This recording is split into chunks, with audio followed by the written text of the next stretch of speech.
Hi everyone, I see you. Chapter 10, Lesson 3. Mrs. Davenport's giving me a funny look right now. I think she feels like I'm a little creepy. I'm not creepy, am I? How about now? Our essential questions here, of course, for Chapter 10, Lesson 3 is, can the government fix the economy? And we're going to see a bunch of different answers to this. We're going to see that the government can and can't fix the economy depending on what it chooses to do and when it chooses to do it. So we're picking up here at the beginning of Roosevelt's second term in 1936, and we're going to carry this all the way up to the beginning of his third term in 1940. And this is going to see really the last of the New Deals and the approach for America, at least domestically, of World War II. Now, we know that from previous lessons that the Supreme Court was not a fan of the New Deal at all. It just didn't like it. It ruled a couple of different programs unconstitutional.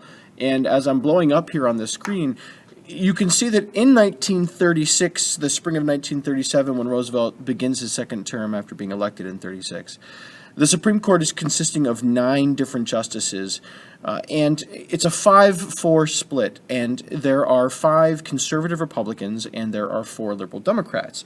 So anytime we're going to see New Deal legislation go before the Supreme Court to see if it is or if it isn't constitutional, chances are Supreme Court is going to say, not so much, it's unconstitutional. Roosevelt is really worried about this as his second term starts because the Social Security Act and the Wagner Act are 2 different programs that he has put forward that are going to be up for cases in front of the Supreme Court. And you can see them listed right here at the top of the slide. So Roosevelt, realizing that his programs are going to be under fire and perhaps not even permitted under law because of the Supreme Court, he decides to attack the Supreme Court. And he feels like he can do this because he won so strongly in 1936 with the help of his New Deal coalition. He proposes in the spring of 1937 something that we're going to call a court packing bill. And here's the concept of the court packing. Imagine you've got a paper bag, right? And you've filled it with marshmallows. And it's just about all the way filled with marshmallows. But you don't like those marshmallows. Half of those marshmallows, slightly more than half of those marshmallows, they just, they're out to choke you.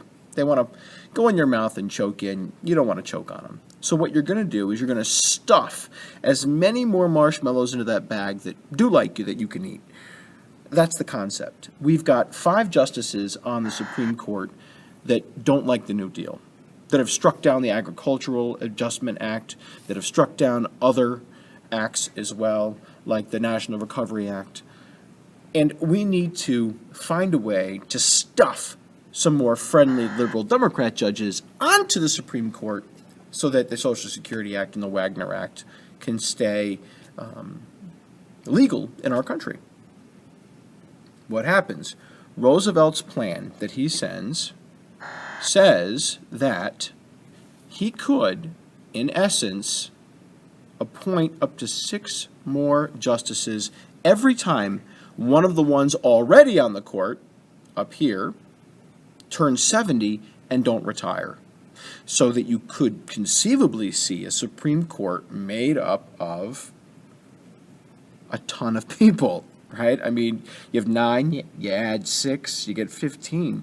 We could see a Supreme Court of 15 justices, and a lot of them, because they'd owe their appointments to Franklin Roosevelt, would be more likely to support his New Deal programs. That's the idea. An overwhelmingly liberal Supreme Court that would support Roosevelt.